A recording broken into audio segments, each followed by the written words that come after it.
All right, what is going on, ladies and gentlemen? Welcome on into today's edition of Union Match Recap as we are discussing the Union's latest debacle as they go up to Cincinnati last night. Face off against a daunting Cincinnati team who have found themselves in first place through 7 matches of the MLS season, and they would lose in a tight, close one, 1-0. Now, it is disappointing. This team now has 4 losses on the season, and it is still really early. The competition is daunting, but at some point, at a certain point, like you cannot continue to sit here and say that these bad performances are because of too much play. LAFC is not having that issue. LAFC is playing solid soccer and they're doing really well in CCL. That's just an example. Like we can't make these excuses that they're playing bad soccer because of rotation and because of that they're just playing way too much soccer. It's at this point it's not an excuse. And for Jim and company, they need to snap out of it. It's really a mental thing. And I will say this, yesterday I thought that the Union gave it their all and I thought that they played close for most of it. I mean, it really took a bad play by Leon Flock, who I thought had a solid match overall, to put Andre Blake in a bad spot to draw the penalty kick. And who knows if you weren't able to do that. But regardless, the defense is obviously not the issue.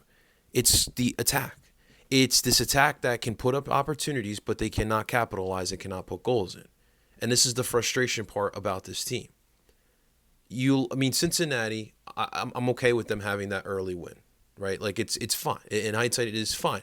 They obviously were looking forward to that matchup. I'm sure once the regular season schedule came out, that's the one that they circled a couple times because we eliminated them. And they felt like they had a chance last year to win that playoff game, and it didn't happen. And they were prepared for that matchup yesterday. But I think what's more concerning is when I watch that Cincinnati team, and I see kind of the strength of that team, that's a really strong starting 11. And they are pretty solid in their depth as well, especially in the attack. I like some of those options that they have. And that to me is a little bit of the concern. I'm getting like to that point where I am questioning the depth of this team. Damian Lowe has obviously been really consistent. And Andres Pereira, for whatever reason, I haven't heard him in the injury news, but he hasn't played. He hasn't really played, which is the weirdest part of it all. Since that Orlando City match, you haven't really seen much of Andres Pereira. But the depth is a little bit of a concern for me at this point. So it's definitely a frustrating loss. We'll get more into it, but I want to formally welcome everyone into today's Union Match Recap, a real quick one. It is anniversary weekend. It is girlfriend's pre-birthday weekend, and we're down at the beautiful Jersey Shore as we are talking some Union soccer. So thank everyone for tuning on in. Make sure you guys hit that like button and subscribe for more Philly sports. For now, we're doing just Union, but I do appreciate all the love, and I do appreciate all of the support. As you're looking into this matchup, you look at the starting lineup, and again, the big one here, we were looking for Kai Wagner and the update on that, and he obviously didn't get the start. He sat again. The big one is Jim decided to run with a 3-back, 5-back set, depending on the situation. For most of it, felt like it was more of a 5-back set. But you had Andre Blake in goal as per usual. Your back line of Matt Real, Nathan Harriel, Jack Elliott, Jakob Glazes, and Olivier Mbaizo. Mbaizo and Real obviously being your 2 wing backs. And then, of course, the surprise here was Nathan Harriel getting the start as a center back, which I will discuss in just a second. Your 3 midfielders, Flock, Martinez, and Jesus Bueno. Obviously, those are your 3 most fit, kind of holding defensive-minded midfielders, and that was clearly the point of, or the mindset that this Union team wanted in this matchup. Chris Donovan and Quinn Sullivan would get the start. So obviously, Jim decided not to roll out the big guns, and that was a bit of a concern of mine. And obviously, you see the 5-back set with a midfield that is extremely defensive-minded. You don't even have really any creative players besides Quinn Sullivan.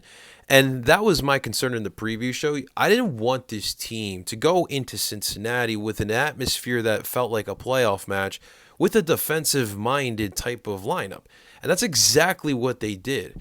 And they were just trying to control the pace of the match, just trying to frustrate Cincinnati. And Cincinnati, through the first 45, did not have any clear opportunity. The Union, quite honestly, didn't, besides a nice turnover by Leon Flock in the Cincinnati end from Angolo, who was able to find Chris Donovan, who, of course, shanked it just left. And that was really the only good opportunity in the first 45 for the Union. But the Union did a good job of just keeping Cincinnati out, frustrating them. You even saw Mosquera, who I was very intrigued to watch, and they genuinely do give him a lot of room to roam with.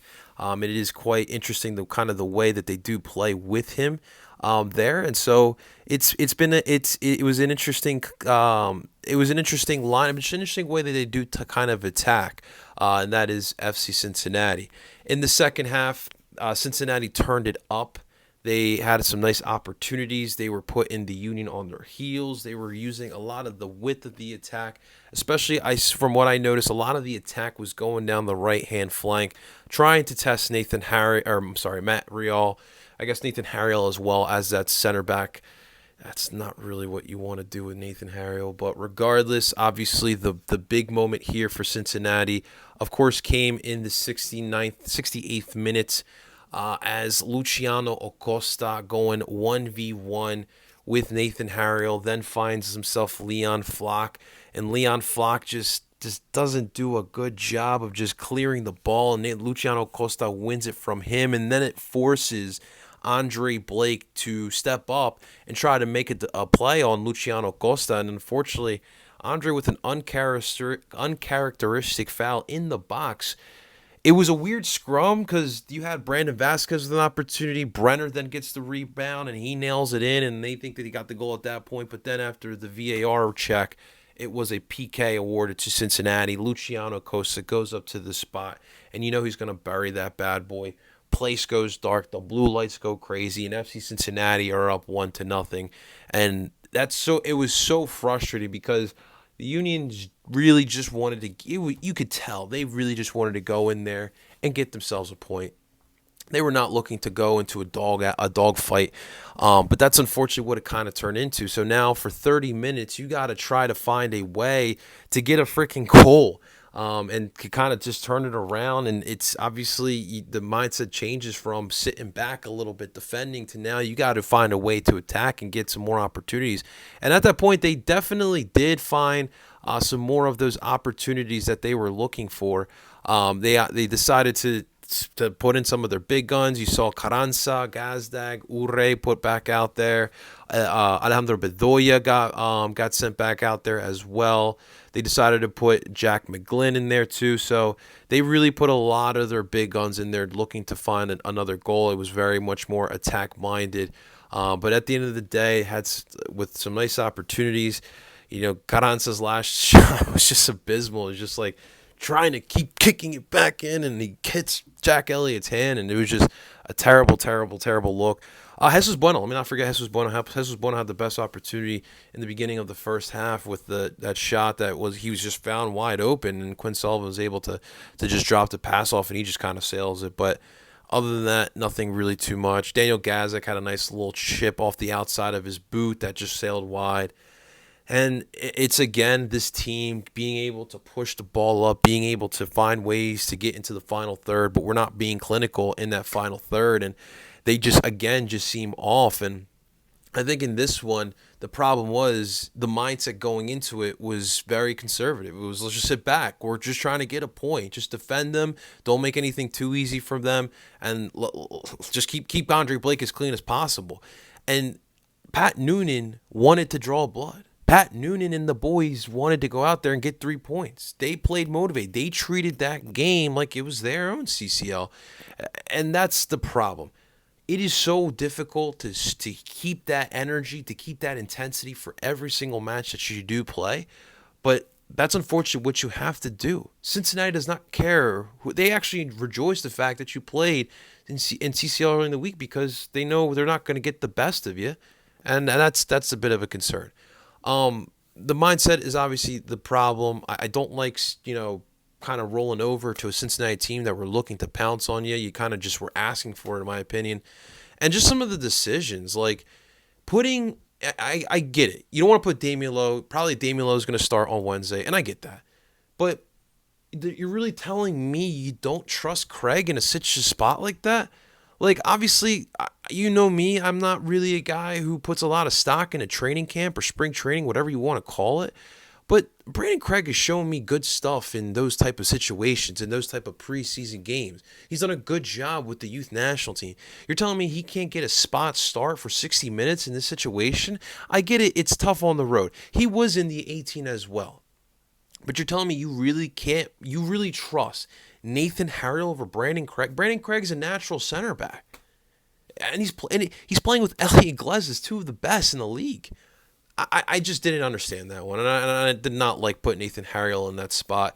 Nathan needs to be able to get up as well. He is a great 1v1 defender, mainly because he's willing and he's got the speed for it, but I just don't like seeing him in that type of spot. You know, the defensive-oriented minded midfield wasn't terrible in hindsight. I wasn't a fan of it in the beginning, but it actually worked out pretty well because those guys were just fighting for balls all match long and then just trying to.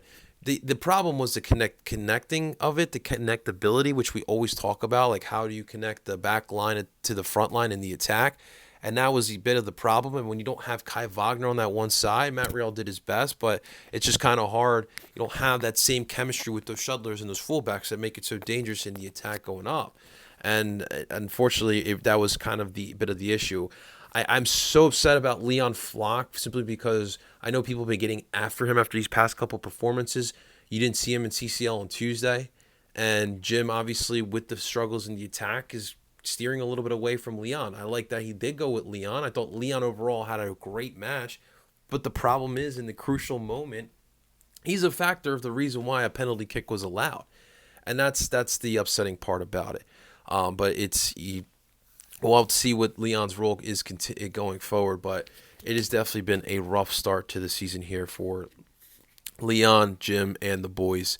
Overall, it's just been a rough outing here. And so, look, that Cincinnati team, I'll say this, that is a really talented team, and we are definitely going to see them come playoff time. And obviously things are going to be different. Yes, the Union need to continue focusing on CCL, and Wednesday's match is not going to be easy. And they need to find a way to continue bringing that beast out. It is not here. And a season that started with a 4-1 thumping of Columbus is now turning into, what are we going to be? Panic button should not be pressed, not at all. It is frustrating that in a early Eastern Conference showdown against Cincinnati that was brought out.